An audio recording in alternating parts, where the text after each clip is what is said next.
welcome to this live edition of BYOB. We are so excited that you could join us today. It is a live show, so if you guys want to put some comments in the comments section, then we will try to answer some of those on the show as we've got time. And if not, we will take a look at those as the evening progresses and you post the comments. That'll give us a notification and we'll go chat with you there. So go ahead and get those questions and comments going. My name is Nola Nash. This is Hope Gibbs. And on the other side is... I'm Laura Cobb. Hello, everybody. From the back of her minivan. From the back of the minivan. You never know where we're going to pop up. You never know. So it is snowing over there in Michigan where Laura is. I have this coat on, yeah. So she's all bundled chilly up. Here. Got your Michelin Man look going on for the, look at that. Yeah. Oh, you're literally in the back of the mini. Like you're not just sitting, like you're driving down the road. Well, we're road tripping with BYOB here. Up there somewhere. Somebody's driving. I hope it's my husband, not my 14-year-old. So. Anyway, I digress. We always digress. Something sends us sideways. So I'm super excited that we are here today and that Laura is getting a chance to meet my neighbor. Because like we're just saying, like 5 minutes down the road is Hope Gibbs right here in Brentwood, Tennessee, along with me. Hope, your book is fantastic. Where the Grass Grows Blue is just a beautiful story. And I'm super excited for people to get to know you and to get to know your book. So Hope, tell the folks a little bit about yourself, please. Well, first, ladies, thank you for having me today. I'm super excited. So I'm a debut novelist. My book came out in May. So this is obviously my first book. And it's called Where the Grass Grows Blue. And it's one woman's journey to either accept her past by embracing the power of forgiveness, or she's going to risk losing a second chance at love in a small Kentucky town. It's a quintessential Southern experience full of complicated family dynamics, friendship, food, and a love affair that lasts for 25 years. So it takes place in the state of Kentucky. I kind of did a play on words because Kentucky is known as the Bluegrass State. Mm-hmm. So that's how I came up with the title of Where the Grass Grows Blue. And like you said, I live here in Brentwood, Tennessee. I am the mother of 5. Yes, I said 5 children, but I'm an empty nester now. And so that's kind of what led me to start writing in the first place. How old is your youngest? Yes. My youngest is a sophomore at the University of Tennessee. So I already have kids out of college. I have kids in out college. Of the house, for sure. Yeah. Okay. So that's the reason actually I started writing, because I realized I was going to be an empty nester at 50. And now what? Because I, devoted, 2 decades raising children. So I started journaling and hated that. And I can't do that after about a week, because I didn't want to talk about my feelings. And I started creating this fictional person who ended up being my main protagonist, and the rest is history. That's so neat. When I first met Hope, we got introduced through Bookish Road Trip on Facebook. Actually, it was Grace Salmon, who's a friend of mine and Laura's too, and a fabulous author in her own right. So Grace introduced us, and she's like, "Oh, y'all are both in Tennessee. Y'all need to get to know each other." And then we're like, "Wait a minute! Not only we're both in Tennessee, we are in the same town. Like, how did this happen?" And we got to meet at Onyx and Alabaster, which is a coffee shop that I wrote and is in House of Mirrors. And when Hope walked in the door and began to tell me about her children, I was like, there is no way this woman is an empty nester. Like, how did this happen? She's a beautiful human being inside and out, and just, stunning. And we had a really good time getting to know Franklin a little bit and getting to walk around downtown. And we keep saying we need to give you the Franklin tour. Hope she did. She does me. Yeah. So the crazy thing about Franklin is I've lived next to Franklin I've been in Tennessee almost 3 decades. And I go to Franklin, but I know there's history, but I didn't know the kind of history that Nola was taking me on. And I devoured her book because it was for book. She took over our wheel for Bookish Road Trip in October, which it was the perfect book for Bookish Road Trip. It was a lot of fun. And it was incredible. I loved the story. And now I look at Franklin very differently. It's got a lot of history we didn't know. And Laura's had a chance to come down twice now, and we've done the Carnton Plantation tour. We've gotten to do a couple of other things the second time that we didn't get to do the first time. And that is sharing my hometown like Laura does with Michigan. I mean, we love where we are. And I know you have gotten such a warm response from Kentucky. Like you are up there all the time in the Bowling Green area doing things. And how lucky are they to have somebody like you to go up there and have those wonderful events? Because you're just so precious in person. What has it been like to be able to share this story with Kentucky and have them kind of embrace you like that? So I was in Kentucky yesterday for a library event, and it was kind of my first public speaking event to an audience of people sitting there. I've done some book signings, but that's a little different.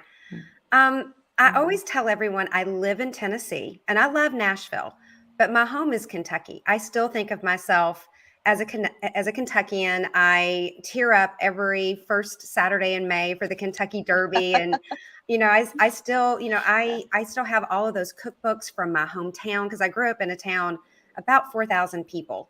And so I embrace and I still bring Kentucky into my home every day, and getting to share that with my friends and family and people I don't know it's been so special because I've been very lucky. I've had a lot of events in Kentucky. I'm actually going to Kentucky next week for the Louisville Book Festival for 3 days. So that'll be fun. It's been fun. It's also exciting when people from not Kentucky or this region they've read my book. I did a virtual book club last week for a group in Connecticut.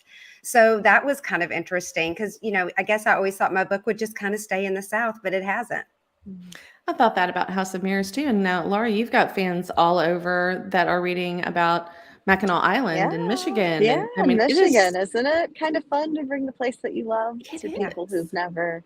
And I think people from Kentucky are the nicest people in the whole. They're very sweet. Because I'm always driving through on my way to see Nola. Yep. I know when I cross that Kentucky line, I'm gonna meet the nicest people. I do.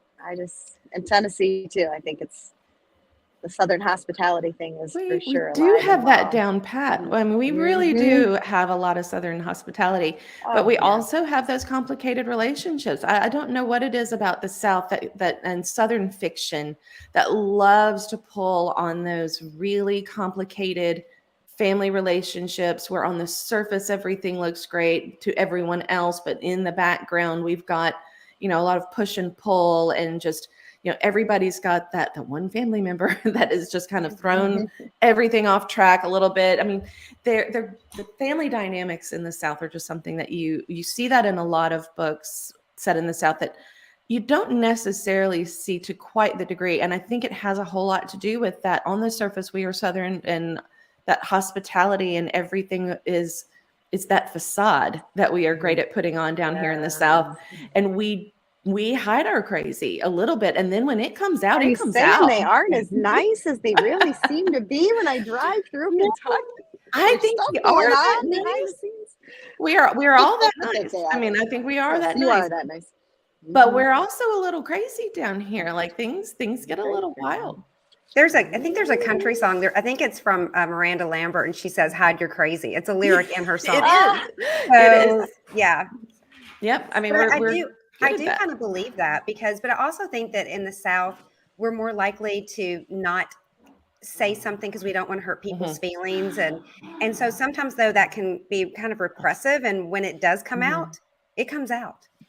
It's kind of like the pressure cooker, I mean, we hold a lot of things in, we don't say a lot of things that we want to say. And I think there's some freedom, I guess, that people in other parts of the country have where they just are blunt and they say what they mean. And there's no misunderstandings and there's no miscommunication and there's no, that you just know that's what you're kind of blunt up here a little bit.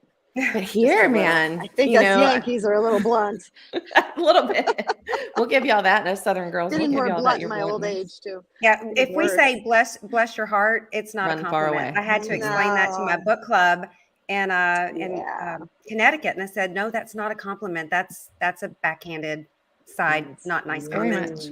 And it's one of those phrases that has so many different meanings depending on the intonation of the person saying it. If you are texted "bless your heart," that's never good because that's the flattest intonation that you can get with that word. But if it's somebody going, "Oh, bless your heart," it's that really long drawn out vowel. Now you're okay. Now they genuinely mean that. But if it's just "bless your heart," I felt like I was okay when you said that. You guys should hit me with some different things and see if I can pick up on it, right? Which, bless And your heart, is so many ways to say it. sincere, So and many which ways. isn't. So many ways. Same 3 words with so many meanings. It's amazing. It really is. Mhm. Well, Hope, I'm interested in the town that you set the book in Mhm. Camden.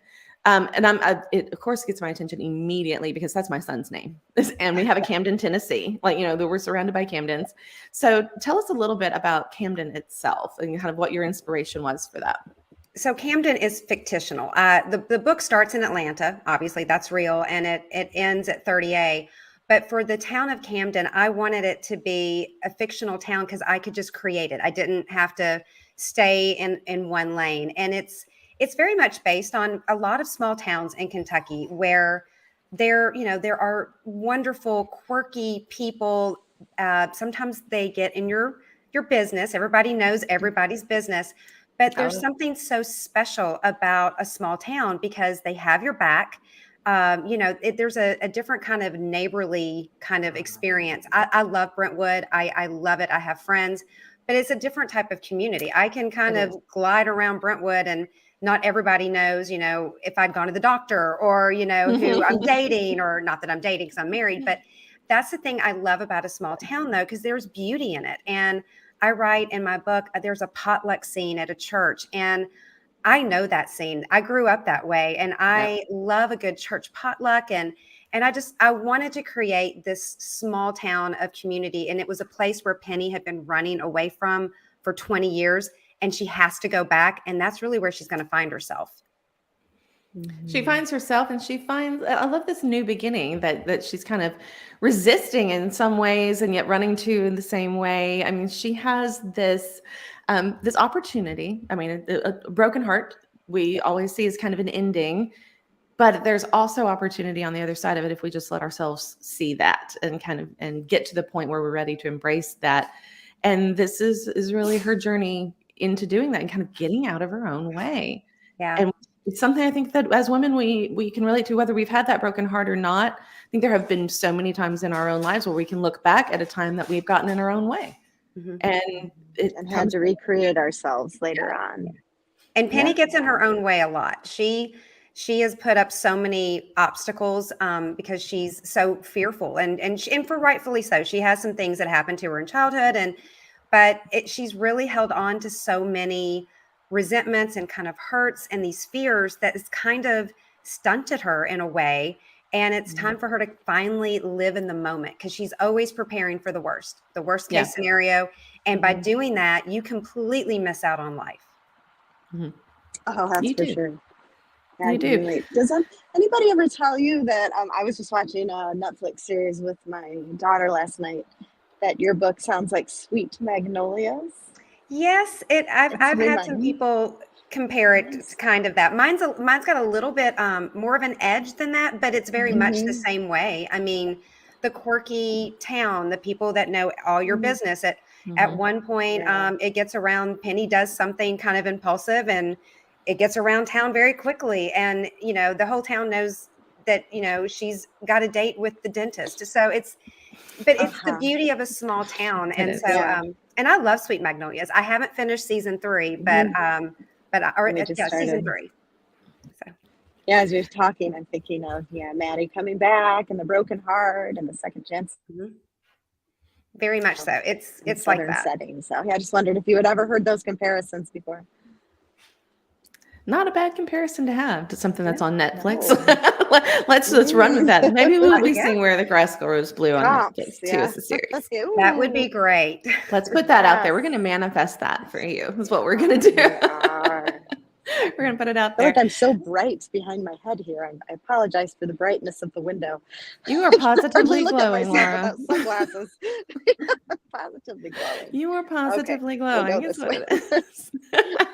I'm over here, no lipstick on, half my makeup gone from the day. It's like, oh god, tan.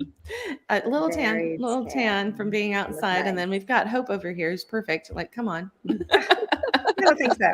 Not quite. I just got off the tennis court like 45 minutes ago. So, Now, you recently, speaking of tennis courts, one of the things that you have posted recently on your Instagram is one of the prettiest tennis courts I have ever seen.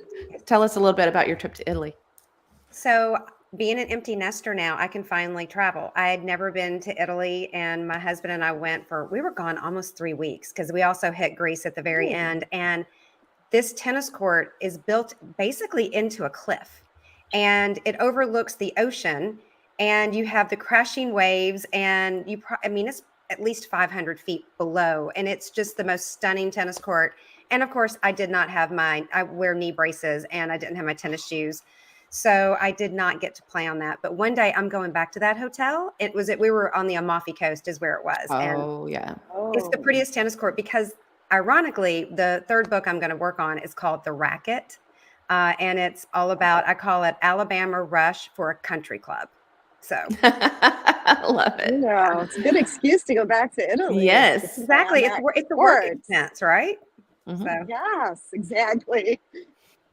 Well, that actually kind of leads us a little bit into Fast Five because tennis has something to do with one of our questions. No, I was wondering if we were going to get that segue. Hey, did you say third book though? Can I ask a question? Yeah, let's before we get to the Fast Five, I want to talk about the second book too. What's the second book? The second book, I have been in the last chapter for months because I didn't realize, when you think about being a writer, you don't think about how much you have to put into the book that you currently have out. I mean, yeah. My gosh, it's exhausting. Yes, it is. It's a wonderful exhausting, but it is. I write every day, but it's usually for business or for other things or doing social media or doing a blog. And so I'm in the final chapter of this book and I just can't seem to finish it. So during November, NaNoWriMo, hopefully I can finish that and start the other book.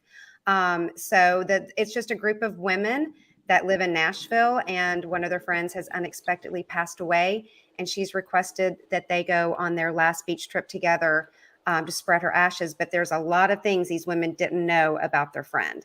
So it's definitely it's definitely women's fiction, and they're all friendly, but she was the glue. So you've got all these women in this house that not necessarily are best friends. Ah, And I like that. Ashes to Ashes. So I'm still working on the title, but so I'm excited about it. Bless your heart, isn't it? Bless your heart. Bless her heart. She was not who we thought she was. Yeah. Yeah. I love it. All right. Are you ready to do our Fast Five? Yes, I am. Here's our Fast Five questions. Here's how it works. So as some of you know from watching, but we're going to explain it to Hope. We have 5 questions for you, and we are going to set a timer, and you get 45 seconds to answer the question that you absolutely know the answer to. You know the answer. There are no wrong answers to this question. So Nola, you have to be the timer today since I'm timing. Yes, I'm going to time. Do you want to ask her the first question, Laura? I will. Since you were the one that came up with that one first. All right, so here's your first question, then I'll start the timer. I read in your bio that you like to sing karaoke. So what is your favorite song to sing at karaoke? And why? 45 seconds. Go. When Will I Be Loved by Linda Ronstadt. Tell us I why love Linda Ronstadt. Oh, isn't she the best Now singer? we have to go have karaoke night with Hope. Is what we need to go into. Yes, at the pond. It's a date. I'm going to drag Hope into the pond. She's going to be, what is happening here? Am I lagging? I hope not. No, you're not lagging. Let me get back to my questions. All right, so the next question. Oh. My question slid away from me, and I was the one who wrote the questions. The rest of the questions. Slid away. I know. Well, when I did the when I did the I have them all here. I can ask the second. You may have to do that because when I did the timer, it reset my text messages where I had them. Oh no. Okay. Oh wait. I've got one. I know what it is. Okay. All right. What is your favorite snack for having while you watch college football? Oh gosh. Probably pizza. I know it's not a snack, but that's what we always eat because my husband's superstitious, and if Georgia's playing, we eat pizza. Oh, there we go. What happens if you don't eat it? They lose. They lose. Better That's eat what pizza. It is. They lose. Those are SEC rules. You eat the same thing. You must have the superstition, or they lose. I mean, that's the way it is. It's not the players. It's us. So. It is. It's always us. It's always us. Ask any Saints fan like myself that has grown up over the years. We have tried every combination of snacks, foods, rituals for decades trying to get the Saints to be winners. It had nothing to do with anyone else but us. All right. Do you want to do the second one? The third question, Laura? I will. So you were just talking about the tennis court in Italy. Do you prefer singles or doubles, and why? I'm better at singles because I like to be at the baseline. But now that I'm getting old, doubles, my body can't take singles. It hurts too much. So, but I'm a better singles player than a doubles player. It's hard to get from one side of that court to the other, isn't it? It's getting bigger and bigger. It's It's such 3 knee surgeries. They're tough. Oh, Ow. wow. And then is Tennis, that and you're because still of playing. tennis that you had to have all the knee surgeries? Or is that just Two out of 3, and one wasn't my fault. One was a birth defect, but the other 2 was tennis. So oh my goodness. And she still loves to play and, And still she's wanting to still go to going Italy to for do it it. on the cliff, playing tennis on now Go off the the cliff. one that is on the cliff, the tennis court. When I looked at that and I was looking at the pictures and I thought, that is a beautiful tennis court. I'd miss every ball because I would be looking. yeah, I mean, I would not be paying attention anymore. it's on the ocean. It's like, or the sea. It's the Mediterranean is what you're looking out on. It was Yeah. stunning. Yeah. I'm not sure I could pay attention to the ball. So we always ask one of these questions because we are BYOB. So the one that we are on is, what is your favorite word that starts with B? Oh my gosh. Bluegrass. There we go. I was waiting on that one. It's like it has to be. Got to stay on brand. Gotta stay there. Gotta stay there. Bluegrass is a great one. Our Kentucky girl, of course. All right, Laura, you want to do the last one? I do. What? With Halloween just around the corner, what is your favorite type of Halloween candy? Twix. I love Me too. I love a So Twix, good. but candy corn is right behind it. I know candy corn is just awful, but I love it. I Do have you like mix it with peanuts? no. It's I bet better that that way, that cuts the sweetness. Yeah. You must do that because then it tastes like a payday bar. No. Oh, I Oh, love that's payday bars. better. Yeah. Yeah, just candy eat it. corn's so controversial. Some people just don't like it at all. I I like like the it little candy corn fresh. pumpkins. Oh, those two. Those are so good. Too. But candy corn, the mistake people make with candy corn is they let it get stale. And you have to eat it all. Oh, Like if you get the little tiny bags, like the little Halloween bags, then you can eat all of them and it stays fresh. But once it starts to dry out, then it's just wax. Yeah. But you put it with some roasted peanuts, salted roasted peanuts. Change your life. Change your entire view of candy corn. change and your life. everybody I doesn't love like it. It's so good. Ready for my life to And be Twix changed. was always my go-to. When I was in high school, I lived on, like, I was a terrible vegetarian because basically that meant that I didn't eat anything I was supposed to eat. And I lived on candy bars and Dr. Pepper. And I would eat Twix You were a and Snickers vegetarian. bars. It really was. I would eat Twix and Candytarian. Snickers, but I would eat like the top layer off of it. I do the so I same would do thing. like peanuts Oh, and then nougat yeah. and then peanuts, like the caramel of the peanuts and the nougat. And then I would do the same thing with the Twix. It'd be like the caramel part at the I do top that and with then the Kit cookie. Kats. Do you pull the Kit I Kats do. apart I eat the sometimes Kit and Kats eat in a them layer. with separate wafers? I love that. That's how I eat a Twix bar. And I had a Twix bar right after lunch today because I've gotten my Halloween candy. So I have like the little Twix bars. And so I did that. And I love a Dr. Pepper. So does Penny. That's in my book. I love a Dr. Pepper. That's my drink. Part of the reason, now I've always loved Dr. Pepper, but part of the reason that I always go to Dr. Pepper is I am extremely allergic to aspartame. Oh. And so if I go to a restaurant or fast food or anywhere, and I am worried that I'm going to end up with Diet Coke if I order Coke. So I always go to so Dr. there's Pepper no way to get it because there's mixed not with really ever at a Dr. restaurant a Pepper. diet Dr. Pepper. I mean, you don't, that's Good not as big a thinking. problem.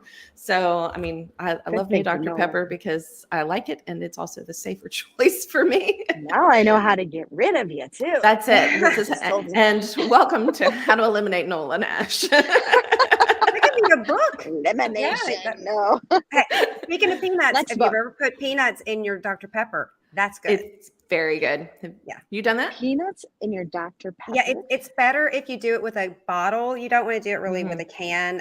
If you No. put peanuts in the Dr. Pepper and the second, I guess, the Oh. salt hits it, it gets kind of fuzzy and it's so good.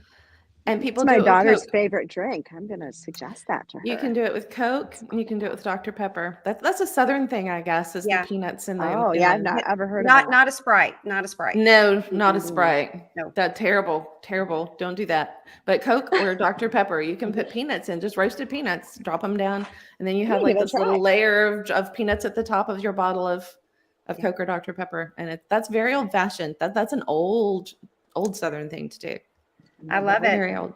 Thank you for the You got to tip. try that. You got to try that. Mhm. Hope, we know what you're working on next. We know what you've got out now, and we know some of the places that you're going to be, because you're going to be up at the Louisville Book Festival up there, and that's going to be a lot of fun. But where can the folks find you online? Where are you? You are so active on social media, and it's fantastic. You've got great posts. So where can the folks catch up with you? So I have a website, and it's authorhopegibbs.com, and I blog over there, and it takes you to all of my links. I am on Instagram, Facebook, kind of on TikTok. I still haven't figured that one out. A little bit on Twitter. I still can't call it X, but I'm under author Hope Gibbs. So yeah, look me up Ooh, and I'll be sure to follow you.